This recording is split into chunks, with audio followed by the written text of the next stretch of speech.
Hey, how's it going, everybody? So today we're gonna review the new patch notes that actually came out about 3 days ago now. Actually saw these when they were released, but I thought I'd react to them today, which is Sunday. So let's go ahead and see what has changed and how this might change the meta. So first off, we have Flickering Light Bar, which actually changed to 5 mana. But like most of the time that you do play this, it's gonna be already low enough. But changing mana might change it a little bit, but not too much. Harbinger, the lighted or blighted, went up 1 mana. Again, I feel like this didn't really change too much. Usually when I played it, I either have a late game, early game, but either way, I'm still able to play regardless of the mana cost. Pending Dragon, it went up 2 mana, so that is quite a significant change. If you're playing Plush and Hunter, then when you do want to combo it with Tending Dragon, you might have to skip a turn unless your plush is already low enough to be played. So this is a pretty significant change, although I still see Tending Dragon being ran for sure if you are playing plush. And then we have the main card itself. The new battle cry says if your opponent has 15 or less health, return all other minions to their owner's deck and gain charge. So for sure, you need at least your opponent to have 15 or less health to get the effect off and gain charge. Otherwise, it's a 9 mana cost card. If you've seen my deck build for Hunter, you know that I do run the Hound. Um, I believe that's the name of the card. I'll go ahead and post it here. But basically, when you survive, you deal damage equal to its attack. So the Hound is pretty much going to need to be ran if you do want to run the plush. I already have a deck build for that. I feel like my deck build hasn't changed actually. So go ahead and check out that video so you can see how that deck is played and what cards are being ran. Because more than likely you're gonna have to run that Hound card now alongside plush to make this viable. But King Plush can still be ran. You just have to actually work for it now. You need to have field and survive in order to get the effect off. It's no longer an easy just summon and kill. I said it is going to take a little bit longer to actually get this card off. Cliff Dive went up 1 mana. Honestly, I don't think this changes anything. Not much, at least, when I played a Demon Hunter. Because again, sometimes I'll leave, I won't even get this card until I don't even have targets anymore. So 7 mana, it's okay. I can see why they wanted to slow it down, but it's not bad. You can still run it, symbiosis. It costs 1 less to just choose a card from another class. This change was very much needed, but again, you're still gonna run this card in that deck, so there's no issues there. First campaign went up for a mana. It will slow it down, but it can be ran. Sing Along Buddy, which is a card that needed to basically be hit, went up 1 mana, and it got a little bit stronger. Didn't gain more health, but it did get more attack, which you're probably not gonna be attacking with. It's still gonna be ran in anything that uses hero power.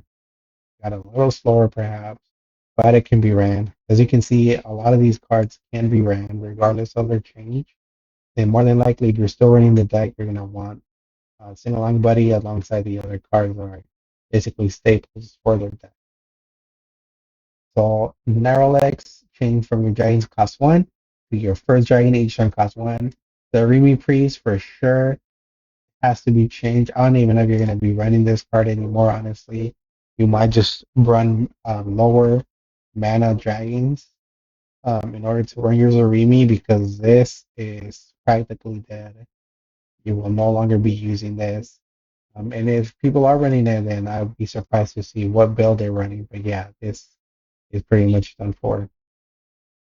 Villager Soul went up to 8 mana, meaning that now you need obviously 1 more mana to play it, but you also need a 9 mana to corrupt them. So that's something to think about for some decks. If you're running Villager Soul Rogue with the Pirates, then I think you're gonna have to run the 9 mana legendary card in order to get the effect off. But still, you're gonna want to run. You're still gonna want to run this card as it's pretty heavy and pretty good on its effect. So again, this is not that bad. Order in the court. I don't think I ran into this, so I'm not sure how much it has changed. But yeah, from 2 to 4 mana, that's a big change. This is something that I might see not being ran unless, of course, it's really needed in the deck. So think about that. The next 2 cards you play this turn cost 2 less instead of 3 less. It's a pretty heavy change, but again, it seems like it's a good card for combos if you're running it. So more than likely you're still gonna run it as well. Void Touch Attendant doubled in mana from 1 to 2. Both heroes take 1 extra damage from all sources. I've never seen this be ran. I mean, it must have been ran for it to be swapped or changed. So I'm not too sure how this affects it. Summon a copy of this minion. 2, summon a Serenite Change game. Okay. So I'm guessing the only difference is that if the first card is boosted, the second one is no longer boosted, right? Because now you're actually summoning the card itself with its stats. So again, I hadn't seen this card being ran at all. So you're gonna have to let me know how much this has changed as well. Ever Burning Phoenix actually has seen this be ran, but barely. Um, I actually hadn't seen it be ran a lot, but when I did see it be ran, it wasn't doing too much, which I'm not sure why it got changed. I saw that it got banned in Wild, so I'm guessing it was going crazy. But as far as Arena, I don't think it had much of an impact. Growth Shaper again banned in Wild. I didn't see this red in Arena as well, so honestly don't see much of a change there.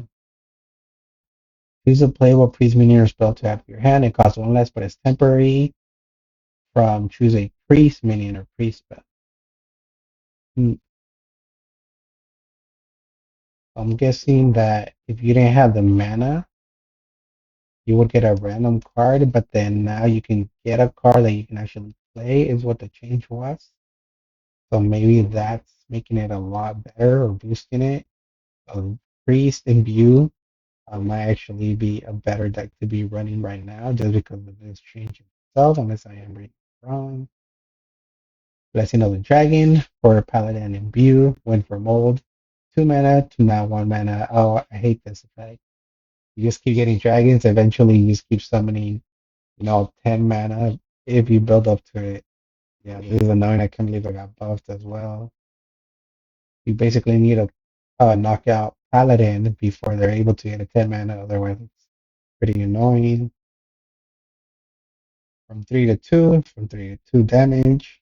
Discover a warrior minion with our gift. So this was boosted obviously by 1 mana and 1 damage.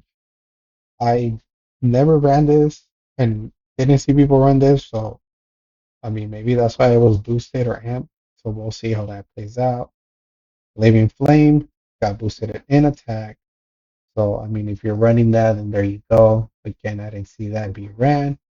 Dark Rider, I think this was ran in Warrior, but only some decks. You get 1 extra attack. You don't think it mattered much, so there you go. Uh, it went from Lifesteal Battle Cry, use your power this. So it went +1/1 for attack and health. But besides that, there's not much of a change. This is one of those cards again, and that's probably why they're all listed together, where I didn't really see them be played. That's why they boosted them. So yeah, there's that. Again, this as well, as you can see, it went from 5 to 4 mana. It did lose stats, but I guess if you want to play it earlier, especially for Battlecry, here you are.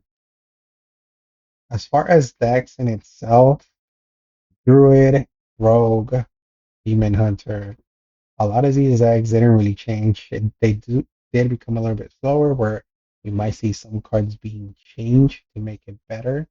Zarimi for sure. I feel like this card got hit. But if you know Zarimi, there's always a way around it. So there's always ways to change this card out, put something else in. Seems like Zarimi never dies. Everything else can still be ran. You just now have to maybe play a little bit longer compared to just you know scramming to bring that plush, for example, double plush. But yeah, that's pretty much it. I honestly don't think much has changed. Use this time indeed to refund any cards that you see here. What I mean by that is that if you go into Hearthstone and you open the game, go ahead and do that for you.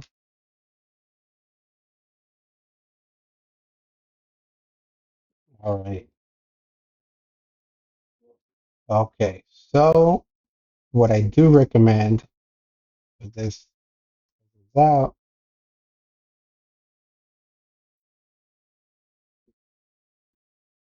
So what I do recommend is that you go into your card collection in the search bar, type in refund.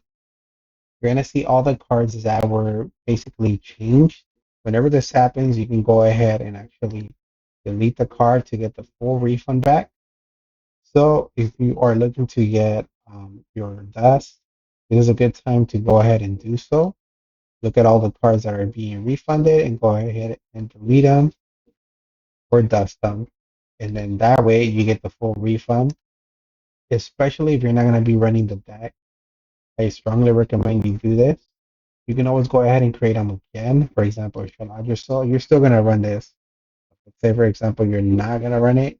You will get a full 1600, so that's a lot of dust to be had and collect. Because then, if you do want to use it, you can make it again for 1600.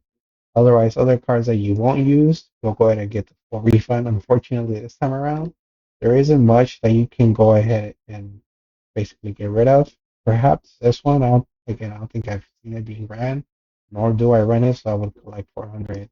But yeah, that's pretty much it. Let me know if you enjoyed this video. Let me know what you think about the changes. Consider liking and subscribing, and check out the description box to see what this channel is about, as well as the current schedule. I do typically tend to upload on the weekends, but lately I've been uploading on the weekdays, especially when there's news that comes out and so forth on games. And I do stream to Twitch and YouTube as well. So the easiest way to be notified when I am online is to either follow Twitch or be subscribed to YouTube as well. But yeah, that's pretty much it. I will see you on the next one.